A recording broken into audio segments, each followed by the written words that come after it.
Copyright disclaimer under Section 107 of the Copyright Act 1976. Allowance is made for fair use for purposes such as criticism, comment, news reporting, scholarship, and research.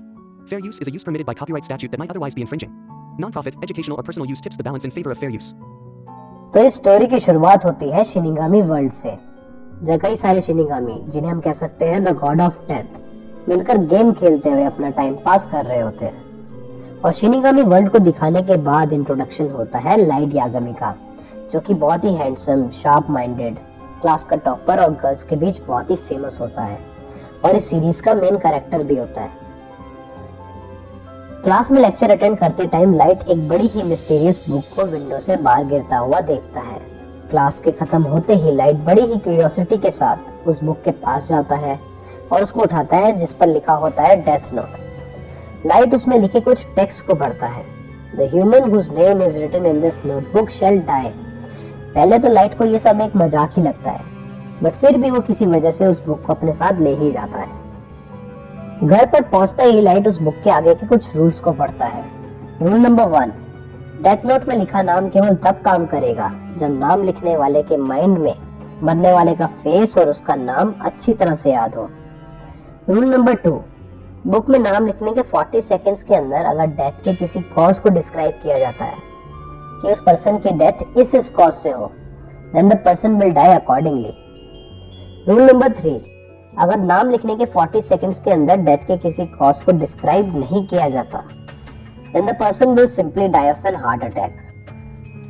Rule number 4, book में नाम लिखने के 40 seconds के अंदर अगर death के cause को describe किया जाता है, देन राइटर के पास 6.40 मिनट्स की एक टाइम विंडो मिलती है, जिसमें वो डेथ की सारी डिटेल्स को डिस्क्राइब कर सकता है। लाइट को अभी भी ये सब एक मजाक ही लगता है, बट उसके अंदर की क्यूरियोसिटी उसे उस बुक को एक बार ट्राई करने को बोलती है। लाइट अपने रूम में लेटकर उस बुक के बारे में सोच रहा होता है कि अचानक टीवी में एक न्यूज फ्लैश होती है कि एक क्रिमिनल ने 8 लोगों को हॉस्टेज बना लिया है, जिनमें से कुछ बच्चे एंड टीचर्स हैं। उस क्रिमिनल का नाम उसके फेस के साथ न्यूज में रिवील कर दिया जाता है, तो लाइट उसे अपनी क्यूरियोसिटी शांत करने का एक अच्छा मौका समझता है और उसका नाम अपने डेथ नोट में लिख देता है और 40 सेकंड्स होने का वेट करता है। 40 सेकंड्स के बाद जब उसकी डेथ की न्यूज टीवी पे फ्लैश होती है, तो लाइट को विश्वास ही नहीं होता और वो सोचता है कि एक पक्का कोइंसिडेंस होगा।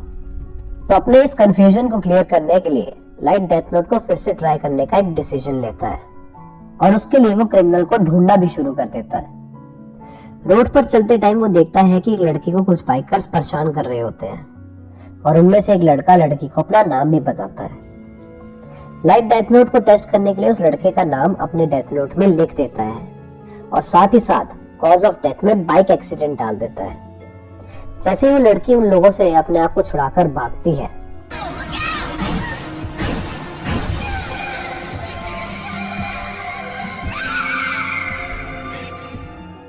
he dies in an accident।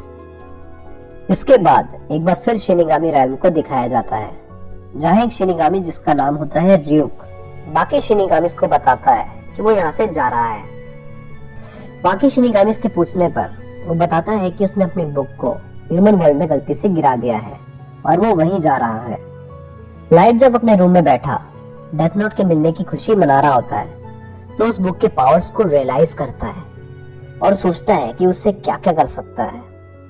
तभी पीछे से एक आवाज आती है, You've taken quite a liking to it.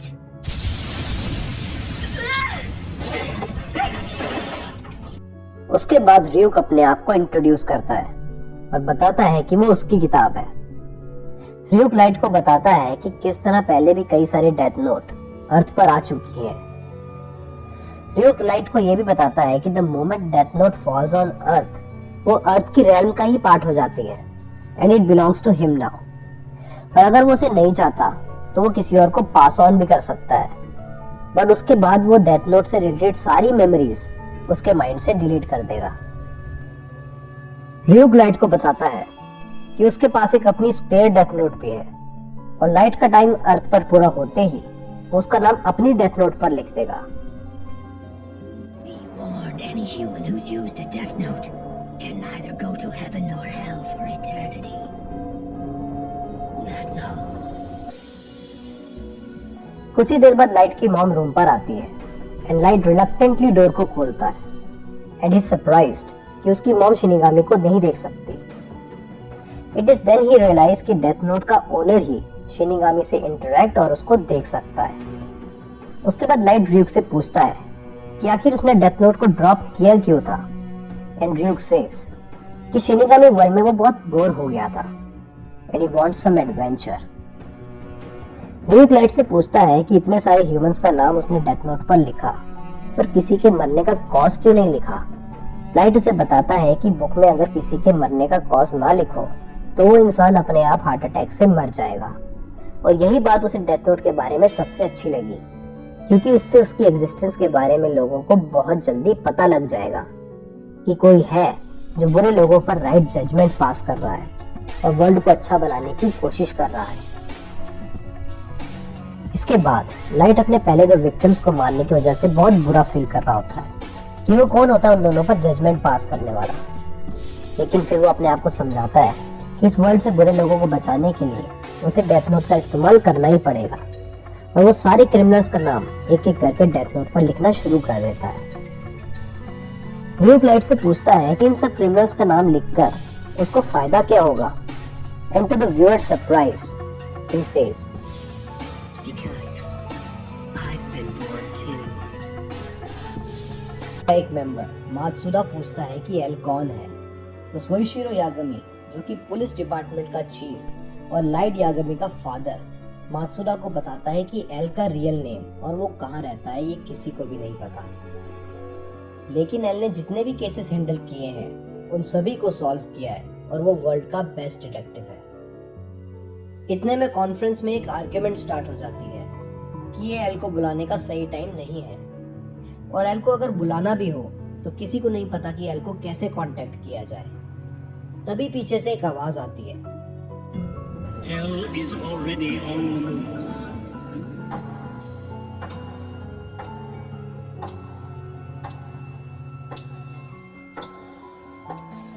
Gentlemen, L has already begun his investigation into these incidents. Police chief इसके बाद इंट्रोड्यूस करता है वतारी को। पुलिस चीफ मात्सुदा को बताता है कि सिर्फ वतारी ही एक ऐसा पर्सन है जो एल को कांटेक्ट कर सकता है और उसकी ट्रू आइडेंटिटी का किसी को भी नहीं पता। वतारी अपना लैपटॉप ऑन करता है और एल कॉन्फ्रेंस को लैपटॉप के थ्रू एड्रेस करता है और बोलता है कि हर वो ऑर्गेनाइजेशन जो आईसीपीओ को रिप्रेजेंट करती है उसे उसका सपोर्ट चाहिए, स्पेशली जापानीज टास्क फोर्स का, क्योंकि उसको शक है कि मर्डरर जापान का ही रहने वाला है। दूसरी तरफ ड्यूक के लाइट को वार्न करने पर लाइट अपने ड्रॉअर में डेथ नोट को छुपाने का एक ऐसा सिस्टम बनाता है कि कोई डेथ नोट को टच भी ना कर पाए। जैसे ही ज्यादा से ज्यादा क्रिमिनल्स हार्ट अटैक से मरने लगते हैं, पब्लिक इसके पीछे छुपे पर्सन को कीरा के नाम से एड्रेस करने लगती है। Kira means killer in English. In fact लोग कीरा को बहुत पसंद भी करने लगते हैं। लोग ओपनली तो कीरा को सपोर्ट नहीं करते, बट लोग अपना एप्रिसिएशन सोशल मीडिया और इंटरनेट पर शो करते हैं, जहाँ पर वो अनोनिमस रह करके कीरा को सपोर्ट करते हैं। इसके बाद आईसीपीओ का एक स्पेशल ब्रॉडकास्ट टीवी पर दिखाया जाता है। ब्रॉडकास्ट में एक पर्सन अपना नाम लिंड एल टेलर बताता है और रिवील करता है कि वही असली एल है। तो अपना फेस रिवील करने पर सभी बहुत शॉक्ड हो जाते हैं। एल ब्रॉडकास्ट में कीरा के सारे एक्शंस को बहुत बुरा बताता है और बोलता है कि वो कीरा को पकड़कर ही रहेगा। ये सुनने के बाद लाइट बहुत गुस्सा हो जाता है और वो गुस्से में एल का नाम अपनी डेथ नोट पर लिख देता है and obviously L collapses in front of camera. इसके बाद एकदम से एल का सिग्नेचर टीवी पर फ्लैश होता है और वो बोलता है कि वो विश्वास नहीं कर पा रहा कि कीरा बिना किसी जगह पर प्रेजेंट हुए कैसे किसी को मार पा रहा है। और इसके बाद एल रिवील करता है कि जिस पर्सन को कीरा ने अभी अभी टीवी पर मारा वो एक क्रिमिनल था जिसका एग्जीक्यूशन उसी दिन होना था। एल ये भी रिवील करता है कि ये टीवी ब्रॉडकास्ट सिर्फ जापान के कैंटो रीजन में दिखाया गया था, जिससे ये भी कंफर्म हो जाता है कि कीरा कैंटो रीजन में रहने वाला है। एल ये भी बताता है कि उसने कीरा के फर्स्ट विक्टिम का भी पता लगा लिया है, जिससे ये भी पता लग जाता है कि मर्डर्स कीरा ने कुछ ही टाइम पहले करना शुरू किए हैं। पुलिस डिपार्टमेंट और एल मिलकर जब केस को डिस्कस कर रहे होते हैं, पुलिस डिपार्टमेंट का एक मेंबर सारे मर्डर्स की टाइमिंग शेयर करता है। जो टाइमिंग सुनने पर एल ये कंक्लूड करता है कि कीरा जरूर एक स्टूडेंट है, क्योंकि मोस्टली सारे मर्डर स्कूल टाइमिंग के बाद होते हैं और वीकेंड पर मर्डर काउंट भी इंक्रीज हो जाता है। एल ये भी समझ जाता है कि कीरा वर्ल्ड को जस्टिस दिलाना चाहता है, क्योंकि वो सिर्फ क्रिमिनल्स को मार रहा है, कि उसे डाटा अवेलेबल कराया जाए कि क्रिमिनल्स के रिकॉर्ड्स और उनकी फोटोज पब्लिक में किस मीडियम के थ्रू अवेलेबल कराए जा रहे हैं। लाइट अपने रूम में बैठा अपनी सिस्टर सायो को मैथ्स प्रॉब्लम सॉल्व करने में हेल्प करा रहा होता है कि तभी उसे अपने फादर के वापस आने की आवाज सुनाई देती है। डिनर के टाइम लाइट अपने फादर से पूछता है कि क्या वो ठीक हैं, क्योंकि वो बहुत थके हुए लग रहे होते हैं। उसके फादर बताते हैं कि वो नए केस को लेकर थोड़े परेशान हैं, जिससे उनका मतलब होता है कीरा केस से। फिर पूछता है कि उसके फादर पुलिस डिपार्टमेंट में हैं, क्या तभी वो इतना कॉन्फिडेंट है कि वो नहीं पकड़ा जाएगा।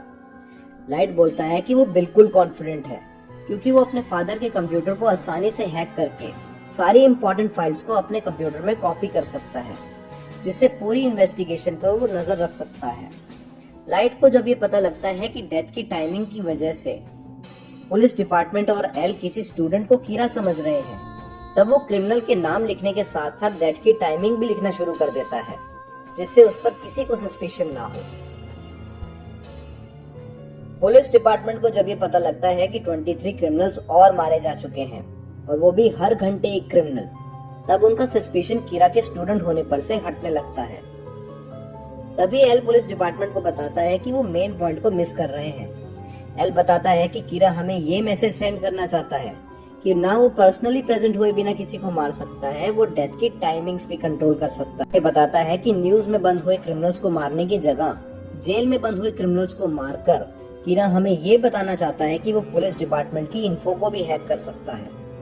ऐसे पूछता है कि उसके अलग अलग टाइम पर किए गए 23 किलिंग्स की वजह से एल को ये पक्का पता लग जाएगा कि उसके पास पुलिस इंफॉर्मेशन को एक्सेस करने का कोई तरीका है। तो लाइट ड्यूक को बताता है कि इसी वजह से एल पुलिस डिपार्टमेंट के लोगों पर शक करने लगेगा और उन्हें इन्वेस्टिगेट करने लगेगा, और पुलिस डिपार्टमेंट के मेंबर्स एल पर शक करने लगेंगे, क्योंकि वो अपनी आइडेंटिटी छुपाता है। और इसी वजह से अगर पुलिस डिपार्टमेंट एल को कस्टडी में ले आएगी, तो उसके लिए एल को एलिमिनेट करना आसान हो जाएगा। अब होता भी कुछ लाइट के प्लान के अकॉर्डिंग ही है।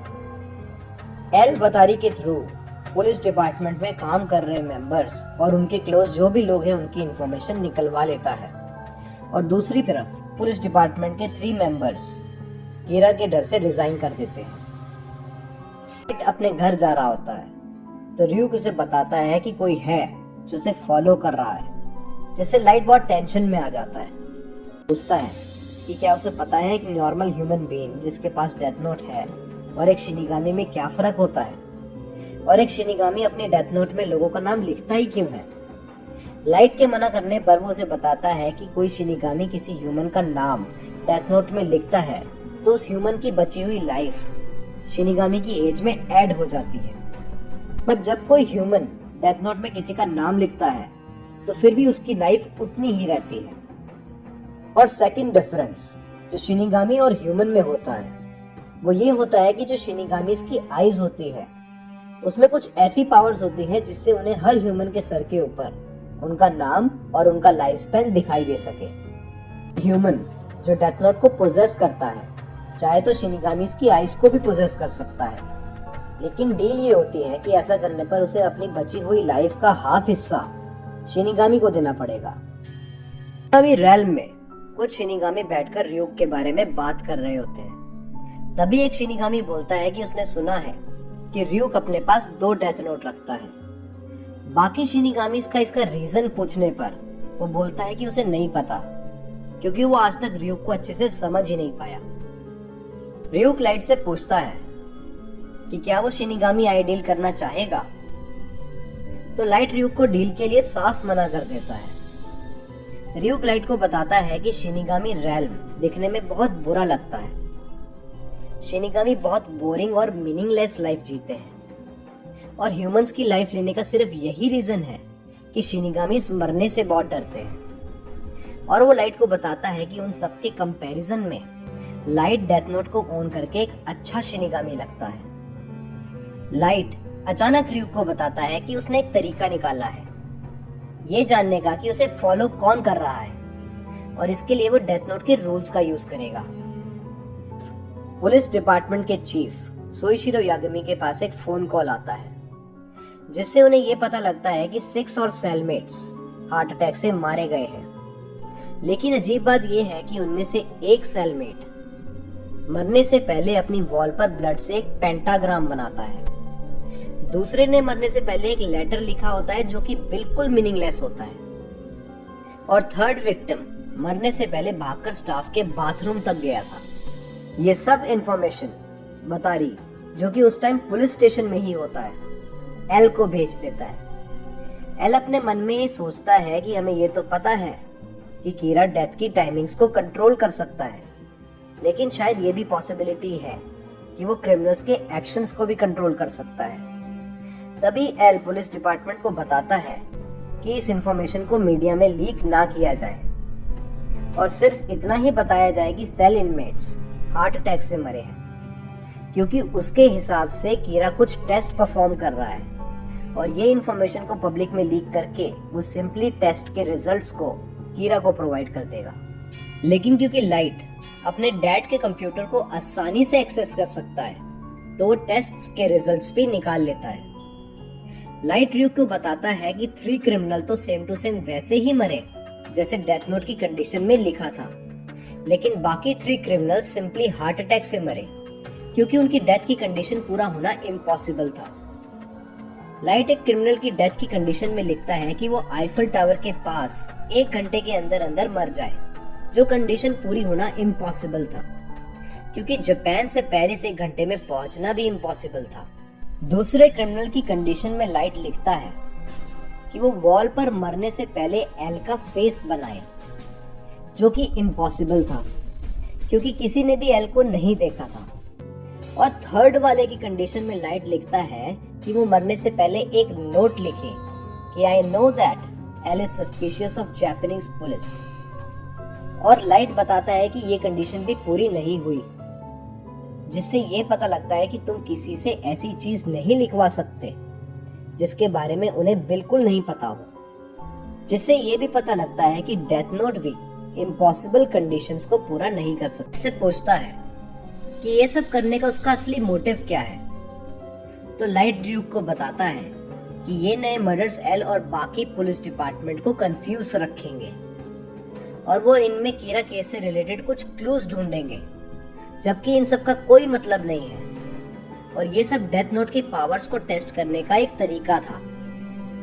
दूसरी तरफ एल कीरा के थ्रू किए गए मर्डर्स के बारे में सोच रहा होता है। ड्यूक को बताता है कि कल न्यूज पर दिखाया गया था कि एक ड्रग एडिक्ट बैंक को लूटने की कोशिश करता है लेकिन सक्सेसफुल नहीं हो पाता।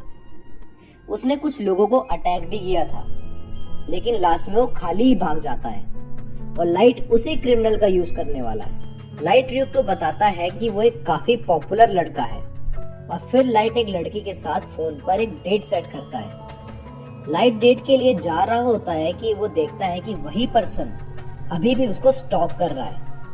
र्यूक जो कि लाइट के साथ साथ चल रहा होता है उससे पूछता है कि वो अपने स्टॉकर का नाम एक सिंपल डेट से कैसे निकालेगा, तो लाइट र्यूक को पेशेंस रखने के लिए कहता है। लाइट का स्टॉकर जो कि अभी भी लाइट पर नजर रखे हुए होता है अपने कोट से एक नोटबुक बाहर निकालता है और लिखना शुरू करता है कि चीफ यागमी का सन लाइट यागमी एक नॉर्मल किड है, हार्डवर्किंग है और उस पर कीरा होने का शक करने का कोई भी रीजन नहीं है। लाइट का स्टॉकर भी उसी बस में चढ़ जाता है जिसमें लाइट होता है और उसके पीछे वाली सीट पर बैठ जाता है। बस जब अगले स्टॉप पर रुकती है तो वही ड्रग एडिक्ट जिसे लाइट यूज करने की बात कर रहा होता है उसी में चढ़ जाता है और बस ड्राइवर के सर पर गन पॉइंट करके उससे कॉल करवाता है और 2 बस स्टॉप आगे कुछ कैश मंगाता है। लाइट कामली सब कुछ देख रहा होता है क्योंकि सब कुछ उसके प्लान के अकॉर्डिंग चल रहा होता है। अब लाइट जिस लड़की के साथ डेट पर आया होता है वो उसे एक छोटे से नोट पर लिखकर कहता है कि वो चिंता ना करे क्योंकि जैसे ही उसे मौका मिलेगा वो क्रिमिनल के हाथ से गन छीन लेगा। ये सुनते ही लाइट का स्टॉकर जो उसके पीछे बैठा होता है उसे कहता है कि वो ऐसा कोई भी स्टेप ना उठाए और कोई भी दिक्कत हुई तो वो संभाल लेगा। ये सुनते ही लाइट कहता है कि वो उस पर कैसे ट्रस्ट करे कि वो उसी क्रिमिनल का पार्टनर नहीं है।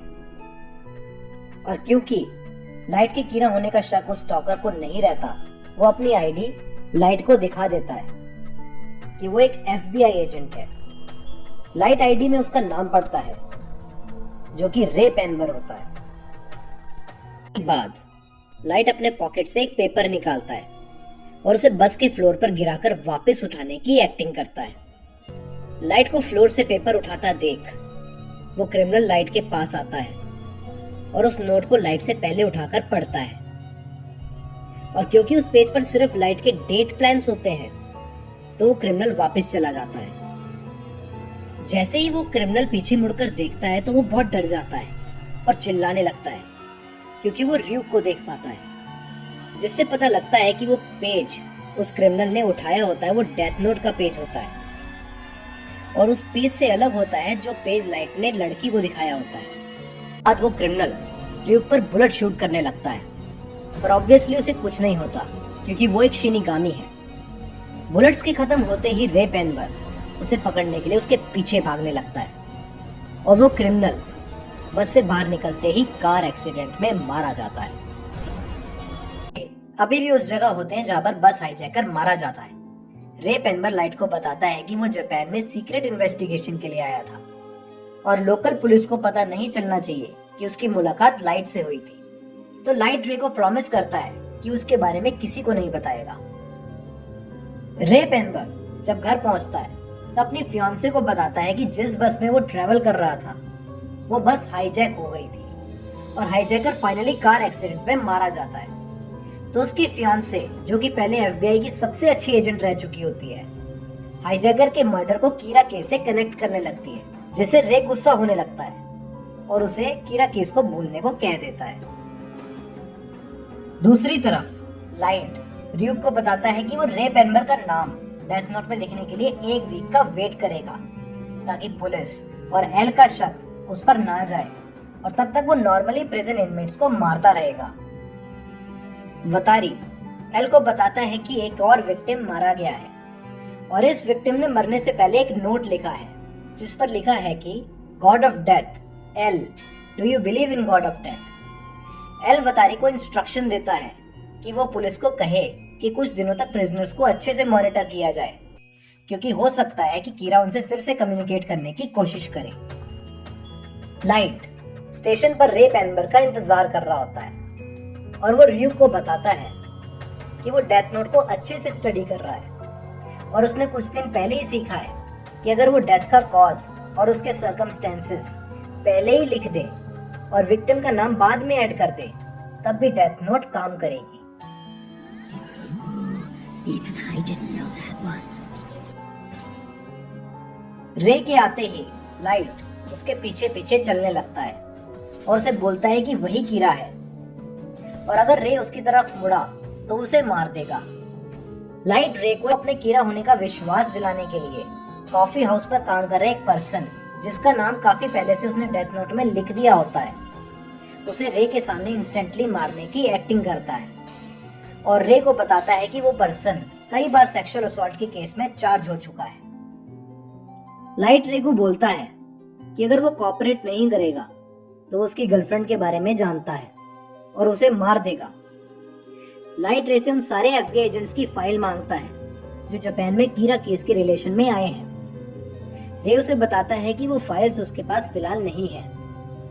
लाइट रे को एक एनवलप देता है और उसे ट्रांसीवर एनवलप में निकालने और एयरफोन को कान में लगा के अपने इंस्ट्रक्शंस का वेट करने के लिए कहता है। सबसे पहले लाइट रे को ट्रेन पकड़ने के लिए बोलता है और उसे ट्रेन में डोर के पास सबसे पहली सीट पर बैठने का ऑर्डर देता है और फिर रे से क्वेश्चन करता है कि जापान में करंटली कितने FBI एजेंट्स हैं। रे लाइट को बताता है कि 3 लोगों की 4 टीम बनी हुई है जिसका मतलब टोटल 12 FBI एजेंट्स हैं। फिर लाइट रे से एनवलप में रखे पेपर्स को निकालने के लिए कहता है और उसे पेज के टॉप में उसके हेड, जिसके अंदर वो सब FBI एजेंट्स काम कर रहे होते हैं, उनका नाम लिखने के लिए कहता है। फिर लाइट रे से उसका लैपटॉप ऑन करने के लिए कहता है और उसे बताता है कि उसके बॉस का एक मेल आएगा जिसमें उन 12 FBI एजेंट्स के नाम और फोटोज होंगे जो कीरा केस के रिलेशन में काम कर रहे हैं, और वो एक एक FBI एजेंट की फोटो देखकर टर्न बाय टर्न उनका नाम उस पेज में लिख दे। रे के काम को पूरा करने के बाद लाइट उस पेज को वापस एनवेलप में डालकर ऊपर रखने को कहता है और हाफ आवर बाद ट्रेन से उतरने को कहता है। रे कंटिन्यूअसली यही सोच रहा होता है कि उसने आवाज को पहले कहीं सुना है। फिर रे के ट्रेन से बाहर उतरते ही वो हार्ट अटैक से नीचे गिर जाता है, और जब वो मरने से पहले ट्रेन की तरफ मुड़कर देखता है तब उसे पता चलता है कि लाइट यागमी ही कीरा है।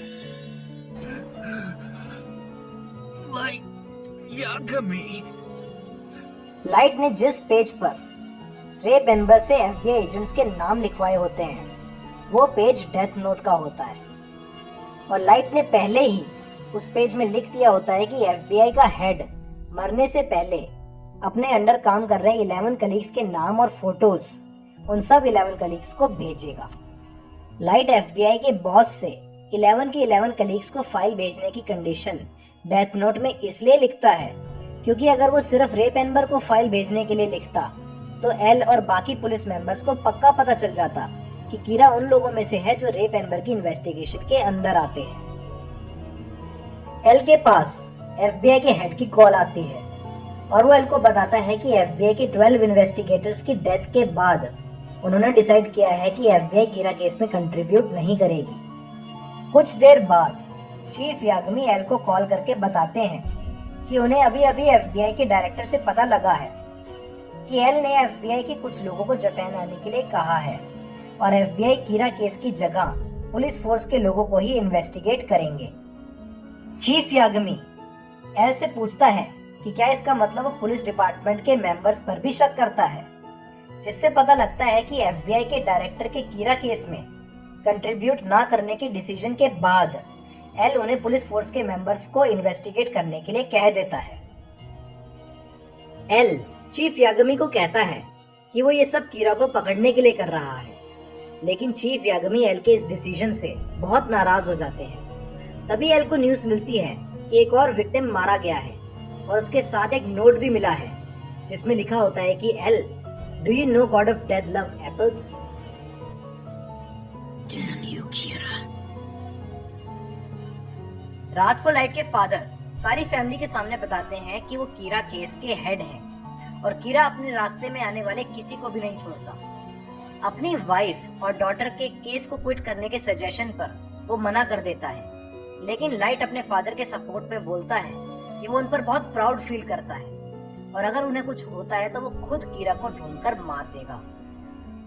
अगले दिन ऑफिस में चीफ यागमी सबके सामने ये डिक्लेयर करता है कि अगर कोई भी पर्सन कीरा केस से पीछे हटना चाहता है तो वो हट सकता है, उन्हें कोई भी फोर्स नहीं करेगा, लेकिन जो भी केस में काम करेगा वो अपनी जान देने तक से घबराएगा नहीं। दूसरी तरफ रे पेनबर की फियांसे, जो कि पहले भी FBI एजेंट रह चुकी होती है, रे की डेथ का बदला लेने के लिए कीरा की इन्वेस्टिगेशन अकेले ही शुरू कर देती है।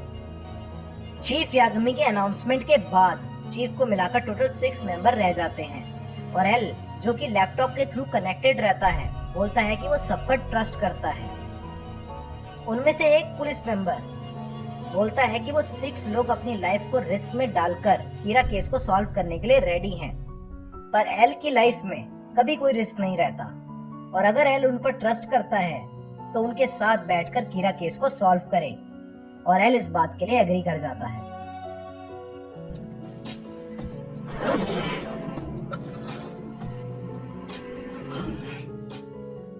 एल से मिलने के लिए पुलिस डिपार्टमेंट के बचे हुए 6 मेंबर्स एक बिल्डिंग के सामने खड़े हो जाते हैं। वो सब एल के बारे में आर्ग्यू कर रहे होते हैं। तभी चीफ यागमी बोलते हैं कि शुरुआत से ही एल पुलिस डिपार्टमेंट की हेल्प लेना चाहता था, लेकिन डिपार्टमेंट में बहुत से ऐसे लोग हैं जो एल पर ट्रस्ट नहीं करते, और ऊपर से पुलिस डिपार्टमेंट की इंफॉर्मेशन लीक होने की वजह से वो इस मौके के इंतजार में था कि कब टास्क फोर्स में सिर्फ वो लोग बचेंगे जो उस पर कंप्लीटली ट्रस्ट करते हों और कीरा केस की तरफ टोटली कमिटेड हो। He's been waiting for this to happen all along. Why would he do something like that?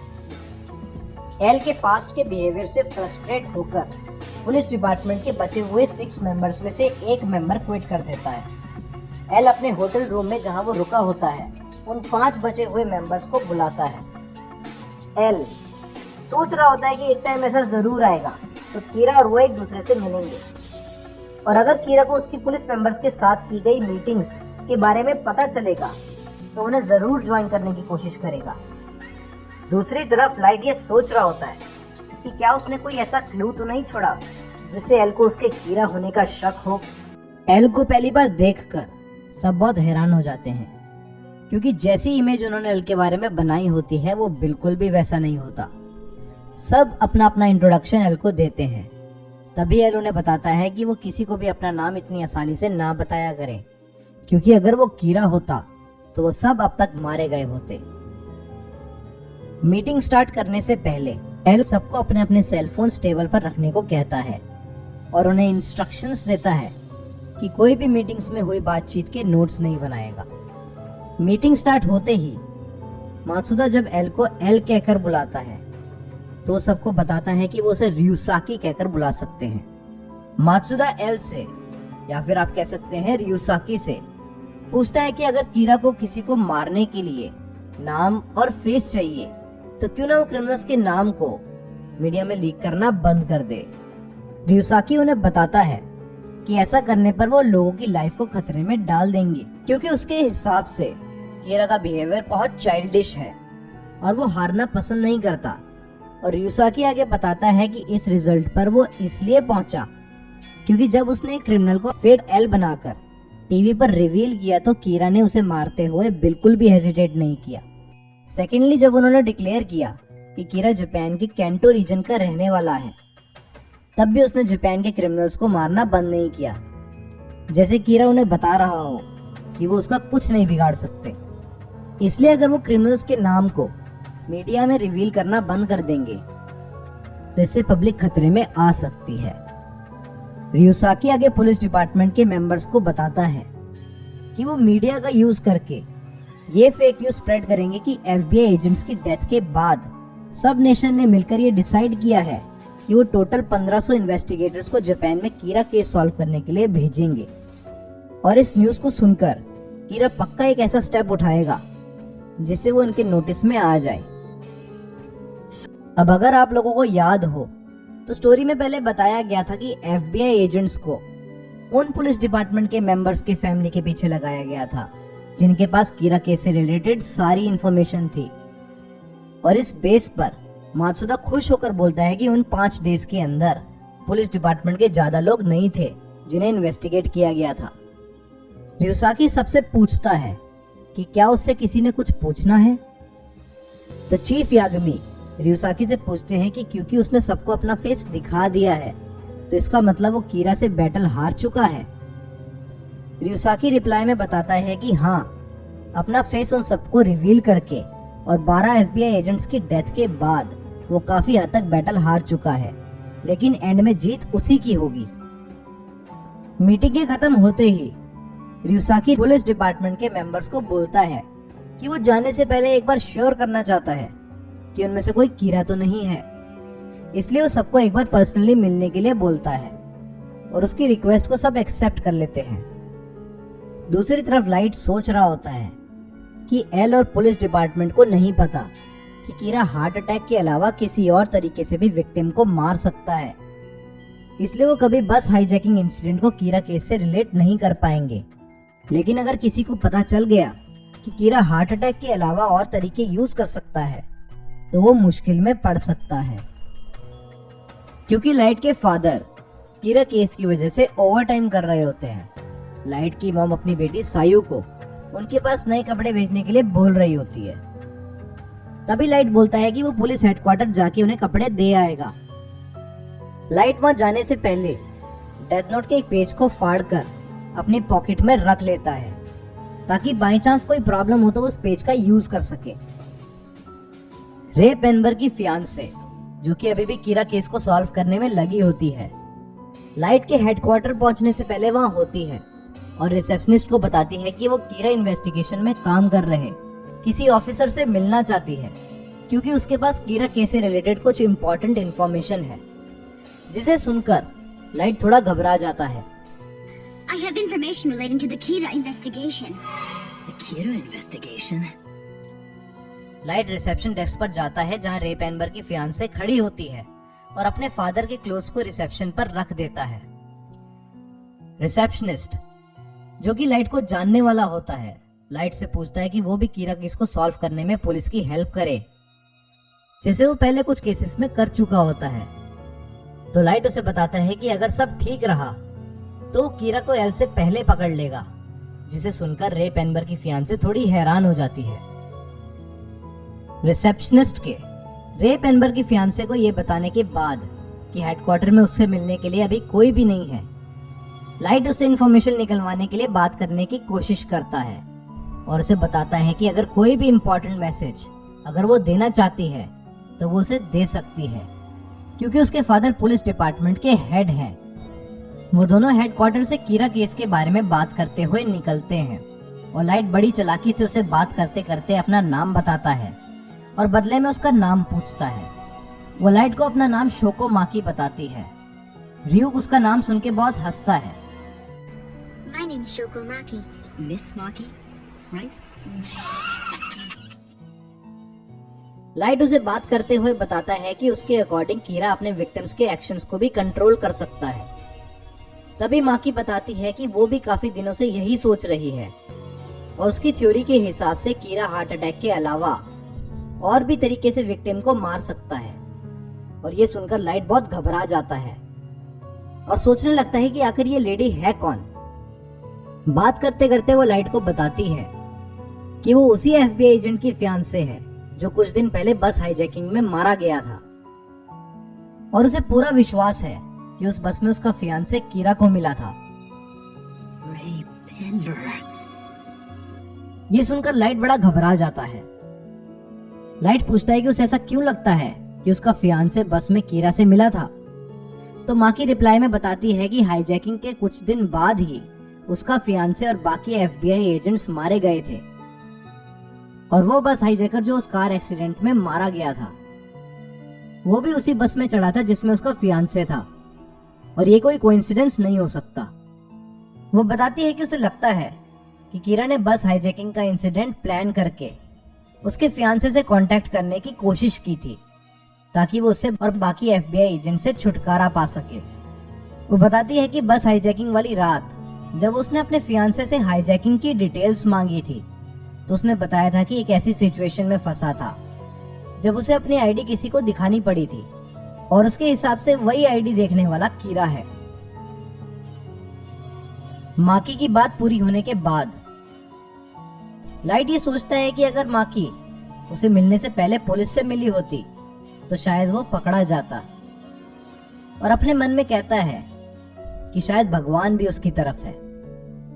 Light Maki को बोलता है कि उसकी थ्योरी अब उसके कुछ कुछ समझ आ रही है और उन्हें टाइम वेस्ट किए बिना इन्वेस्टिगेशन शुरू करनी चाहिए।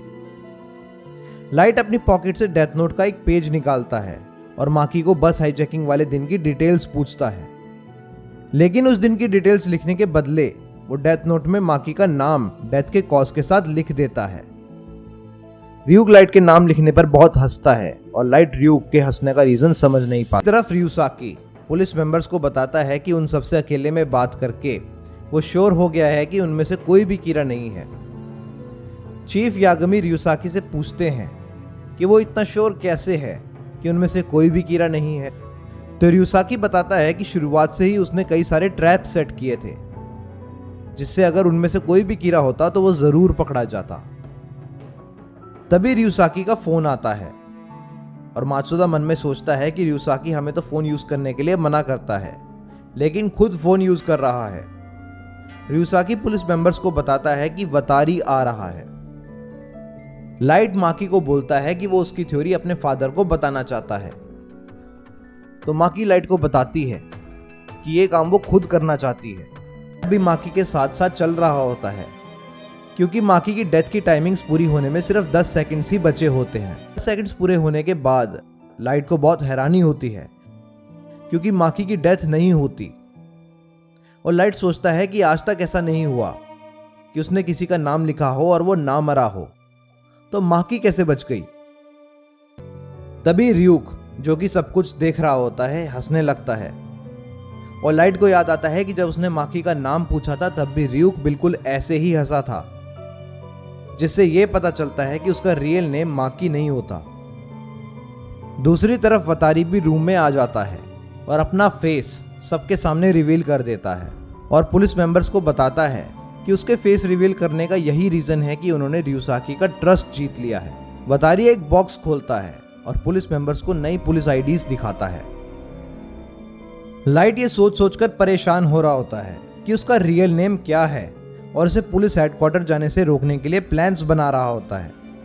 लाइट सोचता है कि बाय चांस उसके फादर का फोन आ गया तो वो माकी से क्या बोलेगा, क्योंकि उसने माकी को अपने फादर से बात कराने का प्रॉमिस किया होता है। और ताकि उसके फादर का फोन माकी के सामने ना आए, वो अपने फोन को स्विच ऑफ कर देता है। लाइट को परेशान देखकर रियूक उसे फिर से शिनिगामी आइडियल याद कराता है और लाइट ये सोचकर डील नहीं करता कि सिर्फ एक वुमन का नाम जानने के लिए वो इतनी बड़ी डील नहीं कर सकता, जिसमें उसे अपनी बची हुई लाइफ का हाफ पार्ट रियूक को देना पड़े। Hey, Light, you know, that deal I mentioned is still open. It's just like putting on contact lenses. Completely painless. Maki Light को बताती है कि अगर उसे बुरा ना लगे तो वो पुलिस स्टेशन अकेले जाना चाहती है। वतारी सबको फेक आईडीज देता है और युसाकी सबको कहता है कि वो कभी भी अपना असली नाम पब्लिक में ना बताया करें, और बाय चांस उन्हें अपना नाम किसी को बताना भी पड़े तो वो फेक आईडी का यूज करें। पुलिस मेंबर्स को एक एक बेल्ट भी दी जाती है और वतारी बताता है कि इस बेल्ट में एक ट्रांसमीटर फिट है, जिससे रियुसाकी को हमेशा पता रहेगा कि वो लोग कहाँ हैं, और इमरजेंसी में बेल्ट के बक्कल को 2 बार प्रेस करने पर उसके फोन में उनके नाम के साथ कॉल आ जाएगी। वापस पुलिस हेडक्वार्टर अपनी थ्योरी टास्क फोर्स के मेंबर्स को बताने जा रही होती है तो लाइट बहुत घबरा जाता है, क्योंकि उसके पास माकी का रियल नेम निकलवाने का ज़्यादा टाइम नहीं रह जाता और वहां से पुलिस हेडक्वार्टर सिर्फ 5 मिनट की दूरी पर होता है। लाइट माकी को बोलता है कि वो डायरेक्टली किसी भी टास्क फोर्स के मेंबर से नहीं मिल पाएगी, क्योंकि कीरा की वजह से टास्क फोर्स भी बहुत सेफ्टी के साथ काम कर रही है।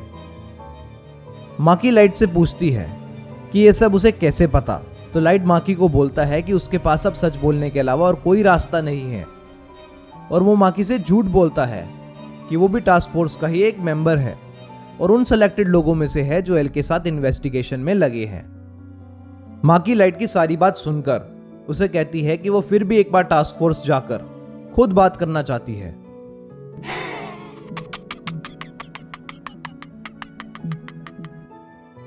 रियुसाकी के चीफ यागमी से पूछने पर कि अगर वो सब इधर हैं तो पुलिस हेडक्वार्टर में कौन है, चीफ यागमी बताते हैं कि फिलहाल वहां कोई नहीं है, लेकिन आइजावा को फौरन पुलिस हेडक्वार्टर पहुंचने के लिए बोलते हैं।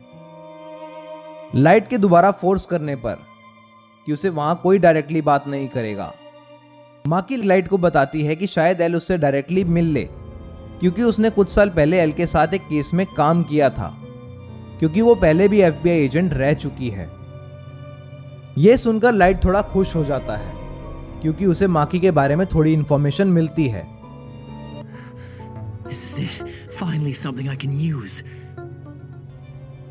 लाइट माकी को बोलता है कि उसकी डिटेक्टिव स्किल्स काफी अच्छे हैं और उसने पहले एल के साथ काम किया है, तो वो चाहता है कि वो उन सब टास्क फोर्स के मेंबर्स के साथ मिलकर इस केस में हेल्प करे ताकि वो जल्दी से जल्दी कीरा को पकड़ सके। Will you investigate this case with me? Huh? I want you to come work with us as part of the task force. We could use your help. Maki Light की बात सुनकर बहुत खुश हो जाती है और उसे कहती है कि वो सच में कीरा केस में हेल्प करना चाहती है। रियू कभी भी बहुत जोर जोर से हंस रहा होता है। Please let me investigate this case with you.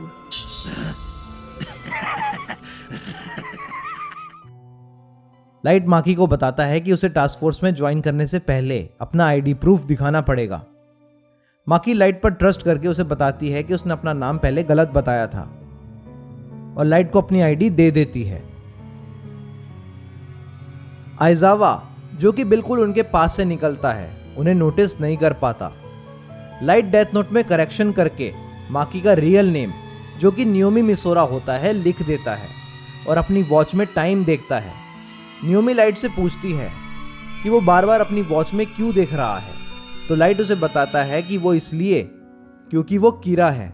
Member और रियुसाकी उस सीसीटीवी फुटेज को देख रहे होते हैं जिसमें रे पेनबर की डेथ का इंसिडेंट रिकॉर्ड होता है।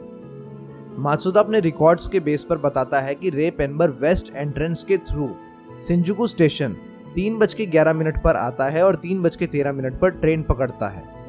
और अगर वो किसी को ट्रेन में फॉलो भी कर रहा होता तो इतनी ब्लरी वीडियोस के थ्रू उस पर्सन का पता लगा पाना बिल्कुल इम्पॉसिबल है। मात्सुदा आगे बताता है कि एग्जैक्टली 4:42 पर रे ट्रेन से बाहर निकलता है और प्लेटफॉर्म पर मारा जाता है। रियुसाकी पूछता है कि क्या उन्हें यह सब अजीब नहीं लगता। बाकी मेंबर्स के पूछने पर कि इसमें अजीब क्या है, एल बताता है कि रे पेनबर के ट्रेन में चढ़ने से लेकर उसके मरने तक वो टोटल 1.5 आवर ट्रेन में रहता है, जबकि ट्रेन अपना पूरा रूट कंप्लीट करने में सिर्फ 1 आवर लेती है। रियुसाकी आगे बताता है कि सबसे हैरानी वाली बात तो ये है कि ट्रेन में चढ़ने से पहले रे के हाथ में एक एनवलप दिख रहा है, जबकि उसके ट्रेन से उतरते टाइम वो एनवलप उसके पास नहीं है। चीफ यागमी बताते हैं कि रे के मरने के बाद उससे मिले सामान में भी एनवलप का कोई जिक्र नहीं है, जिससे ये पता लगता है कि रे ने उस एनवलप को ट्रेन में ही छोड़ दिया था। रियुसाकी पुलिस मेंबर्स को बताता है कि अगर वो वीडियो को क्लोजली देखें तो ऐसा लगता है जैसे रे मरने से पहले ट्रेन में झांकने की कोशिश कर रहा है, इसलिए हो सकता है कि ट्रेन में खुद कीरा भी प्रेजेंट हो। रियुक लाइट को बोलता है कि उसे क्या हुआ है, क्योंकि लाइट 4 दिन से लगातार क्रिमिनल्स के नाम डेथ नोट में लिख रहा होता है और वो भी आने वाले डेट्स के लिए। लाइट रियुक को बताता है बाय चांस वो किसी वजह से हॉस्पिटलाइज हो जाता है और क्रिमिनल्स का मरना बंद हो जाता है तो कीरा केस को उसके साथ कनेक्ट करना मुश्किल नहीं होगा। पास एक कॉल आती है जो उसे बताती है कि रे पेनबर की फियांसे नियोमी मिसोरा रे की डेथ के बाद से गायब हो गई है। रियुसाकी नियोमी के बारे में सोचकर बहुत हैरान होता है क्योंकि वो रियुसाकी के अंडर काम कर चुकी होती है। रियुसाकी बताता है कि नियोमी बहुत अच्छी एफबीआई एजेंट थी और हो सकता है कि वो कीरा केस से रिलेटेड कुछ इंपॉर्टेंट इंफॉर्मेशन जानती हो, जिसकी वजह से कीरा ने उसे भी मार दिया हो। रियुसाकी सबको बताता है कि अब से वो बस उन लोगों को इन्वेस्टिगेट करेगा जो रे पेनबर की सर्विलेंस के अंडर थे। चीफ यागमी के उन लोगों के नाम पूछने पर रियुसाकी बताता है कि वो है डेप्यूटी कितामुरा और उसकी फैमिली और चीफ यागमी और उसकी फैमिली। बताता है कि वो दोनों घरों में वायर टैप्स और सर्विलेंस कैमरा फिट करेगा। दूसरी तरफ लाइट क्रिमिनल्स के नाम लिखने के बाद कंप्यूटर से सारे एविडेंस हटा देता है और उस डेथ नोट के पेज को जिसमें उसने नाम लिखे होते हैं उन्हें छुपाने का इंतजाम करने लगता है। पुलिस डिपार्टमेंट के मेंबर्स के रियुसाकी को अपोज करने पर चीफ यागमी बोलते हैं कि वो अपने घर में सर्विलेंस कैमरा और वायर टैप्स लगाने के लिए तैयार हैं, क्योंकि वो लोग 1% भी रिस्क नहीं ले सकते। चीफ यागमी आगे बोलते हैं कि वो नहीं चाहते कि पूरे घर में एक भी जगह रह जाए, इसलिए कैमरास को टॉयलेट और बाथरूम में भी इंस्टॉल किया जाए। रियुसाकी बाकी पुलिस मेंबर्स को बताता है कि सिर्फ वो और चीफ यागमी ही उनकी फैमिली को इन्वेस्टिगेट करेंगे और कोई नहीं करेगा। रियुसाकी वतारी से पूछता है उसे चीफ यागमी और डेप्यूटी कितामुरा के घर कैमरास इंस्टॉल करने में कितना टाइम लगेगा, जिसके जवाब में वतारी बताता है कि कल जिस टाइम भी उन दोनों के घर में कोई नहीं होगा उस टाइम कैमरास इंस्टॉल कर दिए जाएंगे। अगले दिन जब लाइट अपने घर आकर रूम में एंटर करने के लिए रूम का डोर खोलता है तो वो बहुत हैरान होता है और उसके रूम के डोर के बीच से एक स्लिप भी नीचे गिरती है। रियुक लाइट से बात कर रहा होता है पर लाइट रियुक को कंटिन्यूअसली इग्नोर करने में लगा होता है और उसकी बात का जवाब नहीं देता। चीफ यागमी और रियुसाकी सीसीटीवी के थ्रू लाइट को देख रहे होते हैं। लाइट वापस उस स्लिप को डोर के बीच में लगा देता है और चीफ यागमी बोलते हैं कि लाइट अपने रूम में ऐसा क्या छुपा रहा है जो वो नहीं चाहता कि और कोई देखे। रियुसाकी चीफ यागमी को बोलता है कि लाइट की एज के लड़के का ऐसा बिहेवियर होना नॉर्मल बात है, क्योंकि जब वो भी लाइट की एज का था तो वो भी बहुत स्ट्रेंज चीजें किया करता था। For a 17-year-old kid, I wouldn't say this kind of behavior is particularly abnormal. When when I was his age, I did strange things too. घर से बाहर आते ही लाइट र्यूक को बताता है कि इस बात के बहुत ज्यादा चांसेस हैं कि उसके रूम में कैमरास और वायर टैप्स फिट किए गए हों। र्यूक लाइट को बोलता है कि जब उसने डोर को खोला तो वो पेपर का पीस तो डोर के बीच में ही था, जिसके जवाब में लाइट बताता है कि वो पेपर का पीस तो उसने लोगों को मैनिपुलेट करने के लिए रखा था, जबकि रियल टेस्ट तो डोर के हैंडल में था, जो उसने एक्चुअल जगह से थोड़ा सा नीचे करके रखा था। लेकिन जब वो घर वापस आया तो हैंडल उस जगह पर नहीं था। और दूसरा टेस्ट ये था कि जब वो डोर बंद करता था तो एक पेंसिल की लेड को बीच में फंसा देता था और डोर खोलने से पहले उसको निकाल लेता था, जबकि आज जब वो घर आया तो पेंसिल की लेड टूटी हुई थी। र्यूक लाइट को बोलता है कि हो सकता है कि उसकी फैमिली में से कोई रूम में आया हो, तो जवाब में लाइट बताता है कि अगर ऐसा होता तो वो लोग पेपर के पीस को वापस उस जगह पे प्लेस ना करते। लाइट मार्केट से कुछ मैगजीन्स खरीदता है। लाइट र्यूक को बोलता है कि अब से वो घर में एप्पल्स नहीं खा सकता क्योंकि लोग र्यूक को नहीं देख सकते, लेकिन उसके हाथ में एप्पल्स ऐसे लगेंगे जैसे वो हवा में उड़ रहे हों। I never told you this, but apples are to me what cigarettes and alcohol are to humans. Do you see what I'm saying? Ryuk जो कि ह्यूमन वर्ल्ड में आकर एप्पल्स का एडिक्ट हो चुका होता है, लाइट की इस बात को अपोज करता है। लाइट र्यूक को बोलता है कि अगर उसे एप्पल्स खाने हैं तो उसे घर में लगे सारे कैमरास और वायर टैप्स को ढूंढना होगा और घर में ऐसी स्पॉट ढूंढनी होगी जहां कैमरास ना आते हों। Yeah, a camera search. Sounds so interesting. L और चीफ यागमी मिलकर कंप्यूटर में लाइट को देख रहे होते हैं, जो कि एडल्ट मैगजीन्स देख रहा होता है। युसाकी चीफ यागमी को बताता है कि उसे ये बात बहुत अजीब लग रही है कि सिर्फ कुछ मैगजीन्स को छुपाने के लिए लाइट ने स्लिप का यूज किया।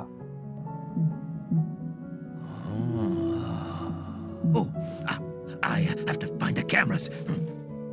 दूसरी तरफ र्यूक को घर में कैमरास मिलने शुरू हो जाते हैं।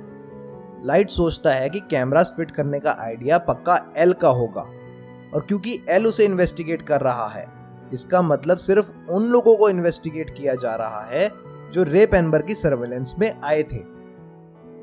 डिनर के टाइम जब दोनों सस्पेक्ट फैमिलीज अपने अपने घर में टीवी देख रही होते हैं तो युसाकी वतारी को एक टेप ब्रॉडकास्ट करने का ऑर्डर देता है। उस टेप को ब्रॉडकास्ट करते ही टीवी पर एक न्यूज़ फ्लैश होती है, जिसके अकॉर्डिंग आईसीपीओ ने कीरा केस के रिलेशन में 1500 इन्वेस्टिगेटर्स को जापान में भेजा होता है। लाइट अपने आप को थोड़ा काम डाउन करता है और बोलता है कि अगर ये सच है तो आईसीपीओ ने न्यूज़ को रिवील करके बहुत बेवकूफ़ी वाला काम किया है, क्योंकि अगर ये न्यूज़ सच है तो उन्हें ये काम साइलेंटली करना चाहिए था, क्योंकि कीरा पहले भी एफबीआई एजेंट्स को मार चुका है। लाइट आगे बताता है कि उसके अकॉर्डिंग ये सिर्फ पुलिस का एक छोटा सा अटेम्प्ट है ताकि कीरा इस न्यूज़ को सुनकर कोई बड़ा कदम उठाए और पकड़ा जाए। डिनर के बाद जब लाइट अपने रूम में जाता है तो र्यूक बताता है कि टोटल 64 कैमरास तो उसके रूम में लगे हैं, क्योंकि र्यूक एप्पल्स का एडिक्ट होता है और उसने काफ़ी टाइम से एप्पल्स नहीं खाए होते, इसलिए र्यूक की बॉडी में कुछ अजीब सिम्टम्स आने लगते हैं, जैसे बॉडी पार्ट्स का मुड़ना और सिर के बल खड़े होना। Oh, the symptoms are starting. दूसरी तरफ लाइट कैमरा से बचकर क्रिमिनल्स का नाम लिखने के लिए चिप्स के पैकेट में एक छोटा सा टीवी सेट, डेथ नोट का एक पेज और एक पेन रखता है और अपने राइट हैंड से नॉर्मल स्टडीज करता है, जबकि अपने लेफ्ट हैंड को चिप्स खाने के बहाने पैकेट में डालकर क्रिमिनल्स का नाम लिखता रहता है। पढ़ाई पूरी होने के बाद लाइट मन में सोच रहा होता है कि अभी 40 सेकंड्स बाद 2 क्रिमिनल्स मारे जाएंगे, जिनकी न्यूज़ कुछ देर पहले टीवी में दिखाई गई थी। लेकिन एल के हिसाब से वो पढ़ रहा होता है और उसे न्यूज़ के बारे में कुछ नहीं पता था, जिससे एल के सामने उसकी इनोसेंस प्रूव हो जाएगी और लाइट चिप्स का पैकेट डस्टबिन में फेंक देता है। युसाकी और चीफ यागमी सब कुछ टीवी पर देख रहे होते हैं। तभी वतारी आकर बताता है कि अभी भी 2 क्रिमिनल्स हार्ट अटैक से मरे हैं, जिनकी न्यूज़ कुछ देर पहले टीवी पर दिखाई गई थी। युसाकी चीफ यागमी को बोलते हैं कि उस न्यूज़ के ब्रॉडकास्ट के टाइम लाइट अपने रूम में बैठकर पढ़ रहा था, और जहां तक वो जानते हैं कीरा को किसी को मारने के लिए नाम और फेस चाहिए होते हैं, इसलिए हो सकता है कि लाइट कीरा ना हो। लेकिन ऐसा पहली बार हुआ है कि दो क्रिमिनल्स जिनके क्राइम बहुत छोटे हों, उनकी न्यूज़ ब्रॉडकास्ट होते ही कीरा ने उन्हें मार दिया हो। और सेकेंडली, लाइट के बहुत ज़्यादा इनोसेंट बिहेव करने की वजह से उसे अभी भी थोड़ा शक है कि लाइट ही कीरा है। एपिसोड के एंड में लाइट अपने रूम से अपने मिनी टीवी, जो कि $400 का होता है, उसे गार्बेज ट्रक में जाते हुए देखता है।